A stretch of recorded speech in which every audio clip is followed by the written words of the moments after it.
ترسی گەنج لە چۆنە ناو پرۆسەی هاوسەرگیری ئەگەڕێتەوە بۆ چەند هۆکارێکی سەرەکی لەوانە هۆکاری مادی، بێکاری، نەبوونی داهاتێک یاخود موچەیەکی ماهانە چ لە کەرتی تایبەت چ لە کەرتی گشتی.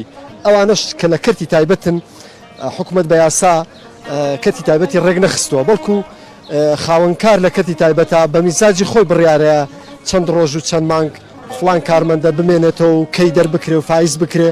هیچ یاسایەک دەستی ئەو خاوەنکارە ناگرێت بڵێت تۆ بۆت نییە بە میزاجی خۆی ئەو کارمەندە یاخود ئەو کرێکارە بمێنێتەوە کە دەریەکات و پەرێشانیەکە کاتێک کە گەنج ئاوها بیرەکاتەوە و لەلایەکشەوە زمانی ئیجتیماعی نییە، هیچ بژێویکی نییە.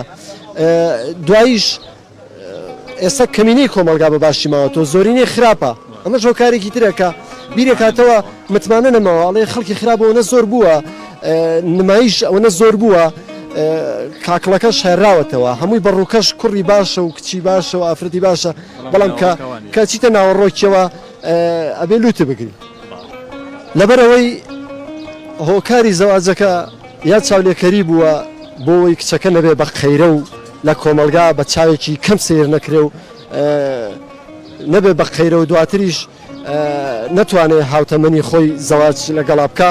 ناچارە هەر چۆنێک بێ ئەڵێ خراپیش بێ لەگەڵ زەواجەکەم بەشکم خوا باشیکایان گرنگەوێ زەواجیکەم و بێوەژن نەبم و چیتر خەڵق قسەم لەسەر نەکا بڵێن تۆ بۆ زەواج ناکەی بۆ خەیرەی. بڕیارێکی دروست نییە، بەڵام کەزانیی کۆمەلگای ئێمە نە قوتابخانە نە پەروەردە نە دایک و باوک بە ئەرکی پەروەردەی خۆیان هەڵنەساون، بەس بە ئەرکی بەخێوکردنیی مادیانە هەڵساون، پەروەردەی ڕۆحی نەکراون. ینی ئێمە باڵخە بین کچەکانمان ئازە ببن بەڵام لە ڕووی ڕۆحیەوە پەروەردە نەکراون بۆ زەواج.